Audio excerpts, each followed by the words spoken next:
নমস্কার বন্ধুরা, আজকের পর্বটা আমার বয়সী বন্ধুদের নিয়ে, যাদের বাবা মাদের বয়স 65-র ওপরে বা 70-এর কাছাকাছি। অ্যাকচুয়ালি পর্বটা সেই বাবা মাদের নিয়ে।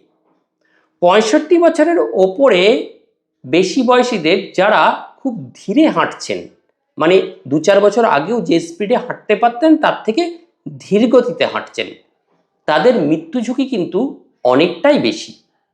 এটা কি আপনারা জানেন? আমরা ডাক্তাররা এখন শুধু ব্লাড টেস্ট বা প্যাথোলজিক্যাল টেস্ট দেখে না, হাঁটার গতি দেখেও রোগীদের ভবিষ্যৎ কিছুটা অনুমান করতে পারি। কিন্তু কেন 65 বছরের ওপরে হাঁটার গতি কেন এত ইম্পর্টেন্ট? একবার ভাবুন তো, আপনার বাবা বা মা আগে থেকে ধীরে হাঁটছেন, বারবার বসে পড়ছেন, আপনি ভাবছেন ও বয়স হয়েছে তো বোধহয় সেজন্যই হচ্ছে এগুলো। কিন্তু বিজ্ঞান বলছে এটা শুধু বয়স নয়। জার্নাল অফ আমেরিকান মেডিকেল অ্যাসোসিয়েশনের প্রকাশিত এক গবেষণায় দেখা গেছে, যদি কোনো কারণে আপনার walking speed 0.4 metre per second, মানে 0.4 মিটার পার সেকেন্ডের নিচে যদি হয়, তাহলে উল্লেখযোগ্যভাবে আপনার মৃত্যু ঝুঁকি বেড়ে যায়। কিন্তু কেন? হাঁটার গতির সাথে মৃত্যুর সম্পর্ক কেন এত গুরুত্বপূর্ণ? হাঁটার গতি মানে হলো পেশির শক্তি, স্নায়ুর কাজ, হৃদযন্ত্রের সক্ষমতা। মানে পেশির শক্তি, স্নায়ুর কাজ, হৃদযন্ত্রের সক্ষমতা এবং এই সব কিছুর যে কোঅর্ডিনেশন করে মস্তিষ্ক, তার সমন্বয়। অর্থাৎ আপনার পুরো শরীরের সমস্ত অঙ্গ প্রত্যঙ্গের একটা রিপোর্ট কার্ড হলো আপনার হাঁটার স্পিড। এখন একটা প্রশ্ন, আপনি কি জানেন যে 30 বছর পেরোলেই আপনার বয়স যখন 30 পার হচ্ছে তখন থেকেই আপনার শরীরে কিন্তু পেশি কমতে শুরু করে, অর্থাৎ পেশির ক্ষয় আরম্ভ হয়। এটারই ডাক্তারি পরিভাষায় নাম হচ্ছে সার্কোপেনিয়া। 60 বছরের পর এই পেশির ক্ষয়টা অতিরিক্ত দ্রুত হারে আরম্ভ হয় এবং 80 বছর বয়সের পর প্রায় অর্ধেক মানুষ জনসংখ্যার এতে আক্রান্ত হয়ে পড়েন। কিন্তু সবার আগে পা কেন দুর্বল হয়? পা কেন এত ইম্পর্টেন্স পেল? কারণ পা হলো শরীরের সবচেয়ে বেশি পেশি থাকা একটা অঙ্গ। এগুলো দুর্বল হলে পড়ে যাওয়া, হাড় ভাঙা, শয্যাশয়ী হয়ে যাওয়া, আর এখান থেকেই শুরু আসল বিপদ।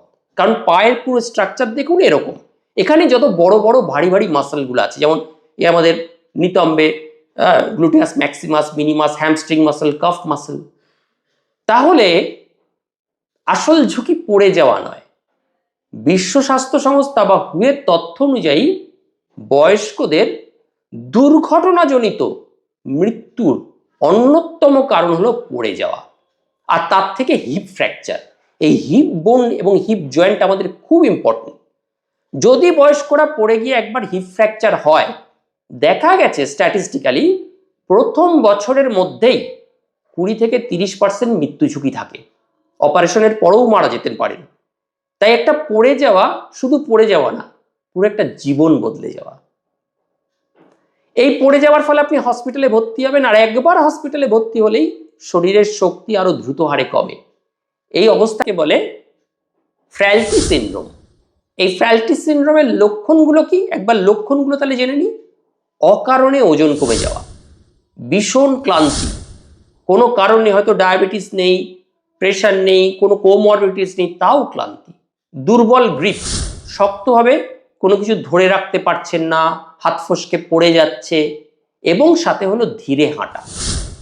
এর মধ্যে 3টে থাকলেই শরীর ভঙ্গুর হয়। প্রচন্ড ক্লান্তি, দুর্বল গ্রিপ, ধীরে হাঁটা, এগুলো থাকলেই ধরে নেব আমার শরীর ভাঙছে, শরীর ভঙ্গুর হচ্ছে, মানে শরীরের রিজার্ভ শক্তি প্রায় শেষের দিকে।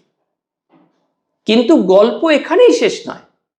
গবেষণা আমাদের আরো বলছে যে 80 থেকে 90 বছর বয়সে পেশিকে আবার আপনি শক্তিশালী করতে পারবেন, শক্তিশালী করা যায়। সে কি বলছেন ডাক্তারবাবু, এসব সম্ভব? তাহলে কি করতে হবে? এইবার বলছি যেগুলো করতে হবে যাতে দীর্ঘদিন সুস্থ শরীরে থাকতে পারে। প্রতিদিন অন্তত নিয়ম করে 30 মিনিট হাঁটুন। সেটা সকালে হতে পারে, দুপুরে হতে পারে, সন্ধ্যের সময় হতে পারে। চেয়ার থেকে উঠে বসা প্রতি 10 থেকে